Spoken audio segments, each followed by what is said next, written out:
All right, welcome back to the deep dive. This time, we're going to unlock our potential with the mindset mentor himself, Rob Dial. We're unearthing all those like practical techniques that he uses to help people break free from self-doubt. Oh, yeah. I don't know about you, but that story about him starting his podcast, just like randomly at a Jason's Deli, Yeah, yeah. really like I don't know. It hit home for me. For sure. It really proved that sometimes you just gotta follow your passion. Yeah, it's about finding what energizes you. Yeah. What is that internal compass that guides you? Yeah, exactly. Even if the path ahead isn't conventional or even like profitable right away. Right, exactly. Which, speaking of transformations, Rob's really open about the fact that he's changed a lot Oh, yeah. over the past 9 years. Big time.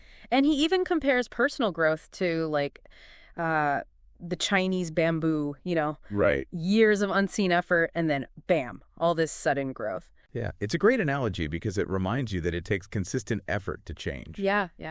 And to be patient. Oh, for sure, for sure. It's not like an overnight success story. Yeah. You're playing the long game, right? Yeah.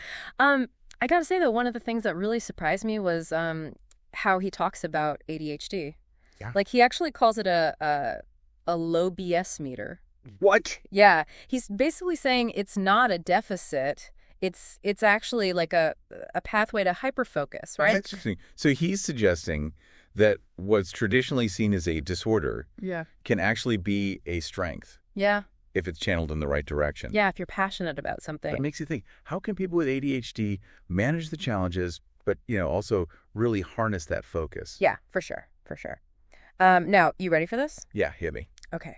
So research actually suggests that almost HLF, like half of our actions, are done on autopilot. Wow. Yeah, isn't that kind of crazy? That is kind of wild. Mm-hmm. So Rob, he really stresses like how important it is to, to become more aware of our thoughts, our patterns, and actually, choosing how we respond. So it's about breaking free from those automatic reactions. Yeah. And like actively shaping our thoughts and behavior. Yeah, it's like, how do we even cultivate that awareness in our everyday life? It's the mindfulness thing. Right? Being intentional about what we do. Right. It's tough though, right? It is, yeah. I think a lot of people struggle with that. So Rob, he talks about taking ownership, of your life. Yeah. He actually shares this story about his coach who called him out for playing the victim. Oh, wow. Yeah. And it's like, it's all about that personal responsibility. Like that CEO story. Yeah, exactly. Yeah, that's a good one. Recognizing that we actually have the power to change our circumstances instead of blaming everything else. Yeah. It shifts you from feeling powerless to empowered. Exactly. And that doesn't mean you have to do it alone, because he also talks about, like our relationships and how they kind of mirror like our internal world, Okay. He gets really personal about his own struggles with judgment, and how that stemmed from his childhood. Yeah. He often felt not enough. Like not enough. Yeah, like not enough. Wow. And it's really common, I think, I think so too. for for our past experiences to shape our perceptions, our behaviors, and sometimes even lead to self-sabotage. It's like carrying around these scripts, Yeah, it is. It's like scripts, like invisible scripts. Yeah, that dictate how we interact with the world and ourselves. And for Rob, that script, it was like pushing people away Oh. by being judgmental, So instead of confronting those feelings of inadequacy, he projected them onto others. Exactly. Yeah. That's a defense mechanism, right? It is. To protect yourself from being vulnerable. But what's really interesting is how he actually combats that pattern. Oh, how so? So every time he catches himself judging someone, Uh-huh. he forces himself to find 3 things that he likes about them. Oh, wow. So he's intentionally looking for the good, Yes. rewiring his brain to be more compassionate? Yes, exactly. And it all ties into his whole perspective on abundance versus scarcity, Yeah, this is huge. It challenges that belief that there's just not enough to go around. Right. Which a lot of people have, right? Yeah, it's a really deep-seated belief for a lot of people. He talks about the abundance in nature, Right. the vastness of the universe, Uh-huh. even the constant flow of money in the economy, Okay, yeah. Like, he really believes that scarcity is primarily a mental construct. Interesting. So it's about shifting that lens. Yeah. From lack to abundance. Exactly. I like how he frames it as a thought experiment. Oh, yeah. Yeah, like imagine you're on a debate team arguing for abundance. Okay. What evidence would you find? That's really cool. I like that. And this whole shift, it can have a huge impact on your finances too. Oh, for sure. Right? Shares this really simple technique Yeah. that he used to transform his relationship with money. I'm all ears. So get this. He expresses gratitude, like actually says thank you Okay. for every single payment that comes in. Interesting. Regardless of the amount. Doesn't matter. Huh.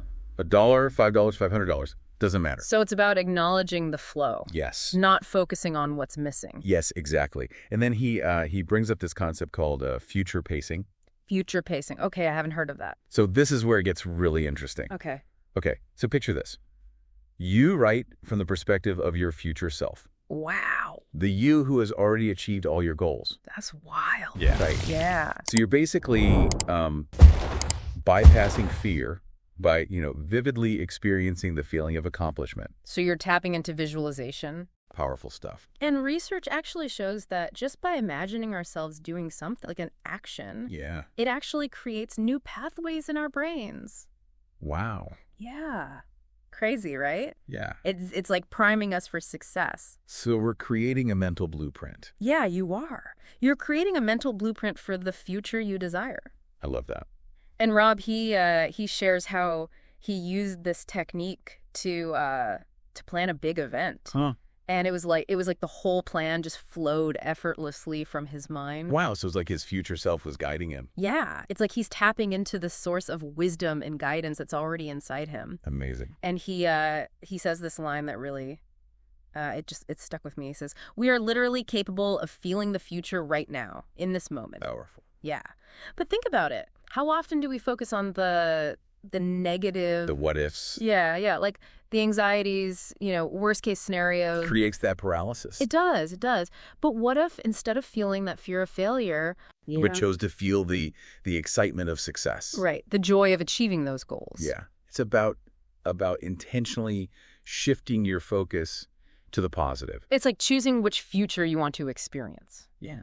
And by focusing on the positive, you're actually increasing the likelihood of those outcomes. That's the mind-body connection. It's powerful stuff. Oh, sure. This is where it gets really personal. Yeah, he goes deep into like the roots of judgment and self-worth, Yeah. how they stem from childhood experiences. Yeah, it's like carrying around these invisible scripts that dictate our interactions with the world. Oh, yeah. Powerful stuff, right? And he was really open about how his struggles with judgment stemmed from his childhood. Mm-hmm. His father struggled with alcoholism, and he always felt like he kind of came second. Oh, wow. Yeah, that's got to be tough. For a kid, that's a hard thing to process, It is, yeah.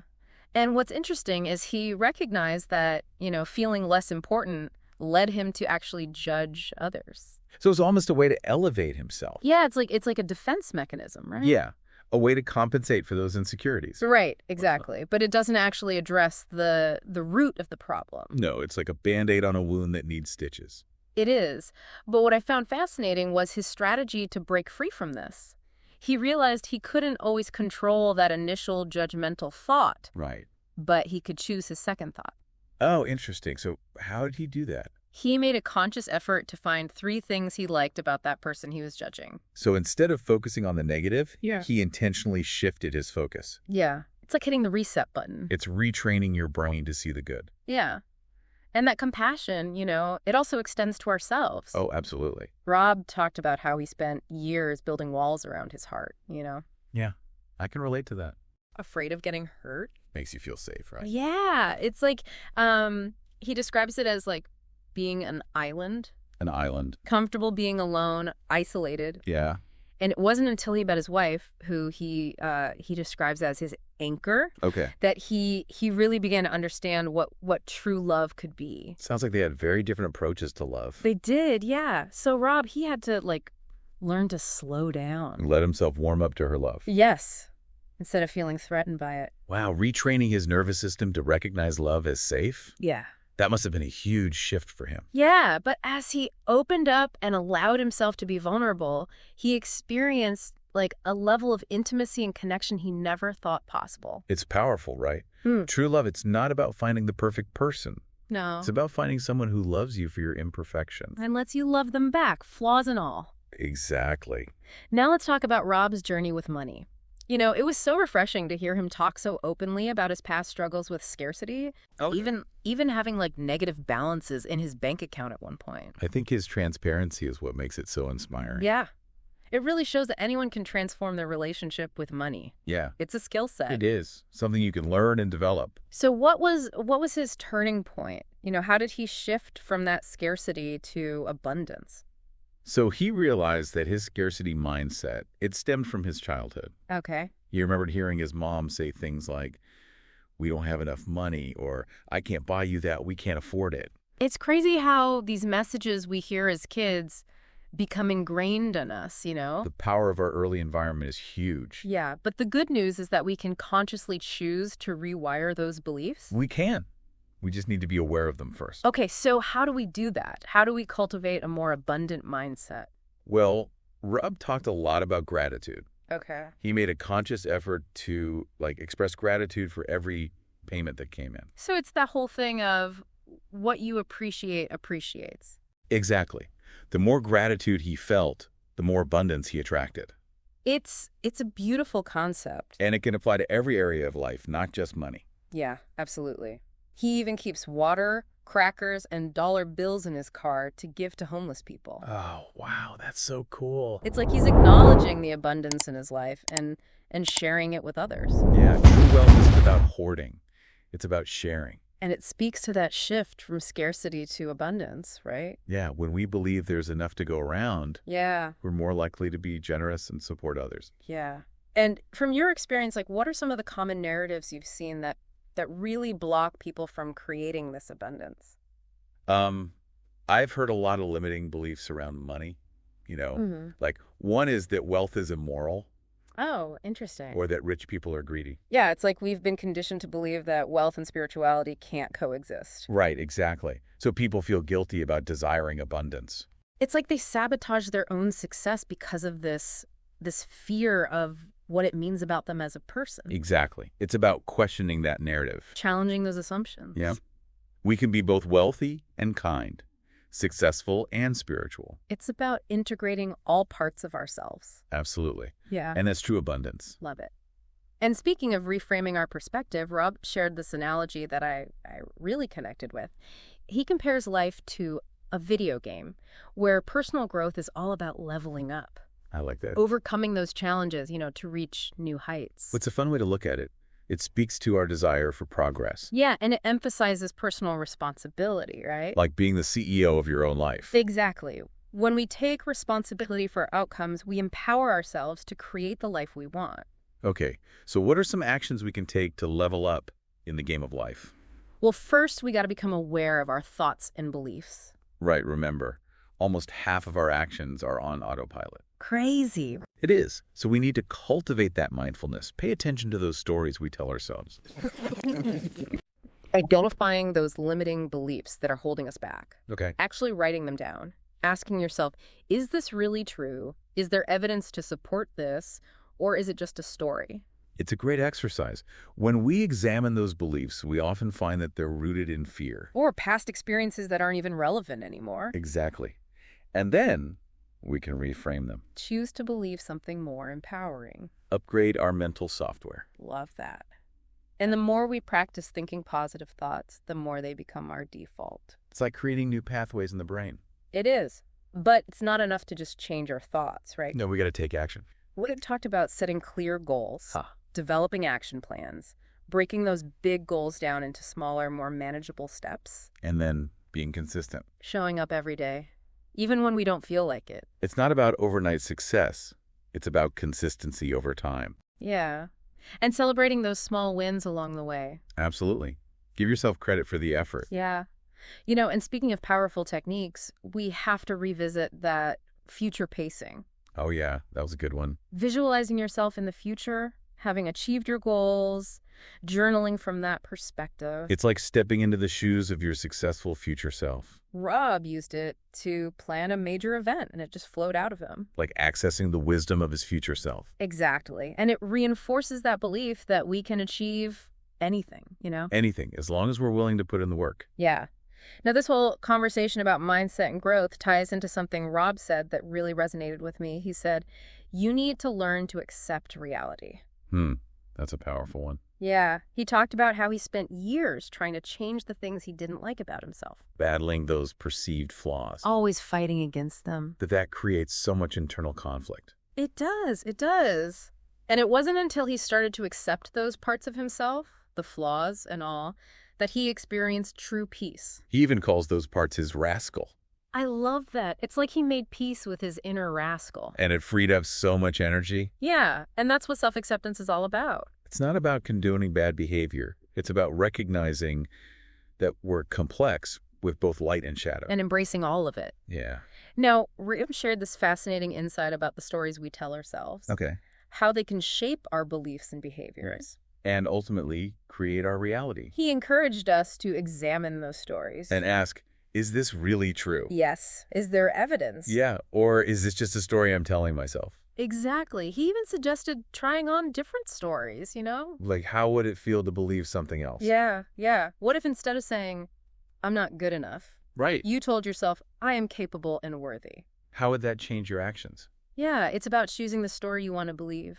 Because those stories, they shape our destiny. Rob's journey is a testament to the power of mindset. He went from struggling to creating a thriving business, writing a book, you know, impacting millions of people. Living proof that we can create the life we want. If we're willing to do the inner work. And it all starts with self-awareness. Paying attention to our thoughts, emotions, you know. Noticing those patterns that are holding us back. And then choosing to make different choices. It's a lifelong journey. But it's worth it. It is. Because the rewards are amazing. More self-love, deeper connections. Yeah. And a life aligned with our purpose. That's what it's all about. And, you know, Rob, he also highlights the importance of perspective. Yeah. How we view a situation definitely impacts how we experience it. Right. If we focus on the negative, our fear just gets bigger. But if we shift our focus to the positive, you know. A possibility. Yeah. We can start to feel excited and motivated. See the opportunity, not just the obstacle. Yes. So how do we do that? Like practically, how do we shift our perspective when we start to feel that fear creeping in? Well, remember future pacing. Oh, yeah. Visualizing our future selves. Yeah. Having already achieved those goals. Tapping into those positive emotions. It's like we're pre-experiencing the joy of accomplishment. Exactly. Yeah. And then letting that fuel our present actions. And Rob, he also really emphasizes having a strong why. Oh, yeah, that's crucial. He talks about connecting with your values and passions. Like what truly drives you. Yeah, because that's what gives you the fuel to push through those obstacles, to overcome the fear. It's your guiding compass. It is. Now, from your experience, what are some of the most common fears that you see holding people back? I'd say one of the biggest ones is a fear of failure. Which makes sense, right? Yeah. Nobody wants to mess up. But the thing is, that fear can actually stop you from trying in the first place. So we end up playing it safe, just staying in our comfort zone. Exactly. And we miss out on so much growth. Because failure is an essential part of growth. Right. Think about it. Every successful person has failed at some point. Yeah.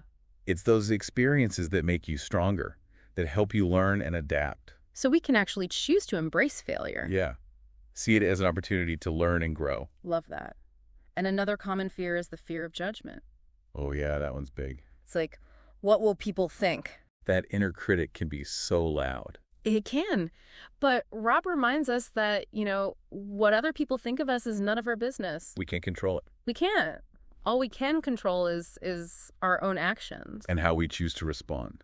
He encourages us to, you know, just focus on living a life that feels true to ourselves. Regardless of what anyone else thinks. Yeah. And to remember that the people who truly matter, they'll support us no matter what. Absolutely. So, you know, this has been an amazing deep dive with Rob Dial. I mean, we've explored mindset, personal growth, unlocking our potential. Like, what's your biggest takeaway? I think for me, it's self-acceptance. Yeah. Like really embracing all parts of ourselves, you know, even the messy parts. The rascals. Exactly.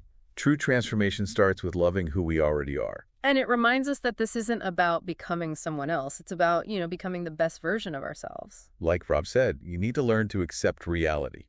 Accept yourself, accept your circumstances, accept the fear. And then from that place of acceptance, we can make choices to create a life that feels, full of purpose, abundance, joy. That's the good stuff. It is. Thank you so much for joining us on this deep dive. Remember, you have the power to rewrite your story, to overcome your fears, to create that life that you deserve. And until next time, keep leveling up.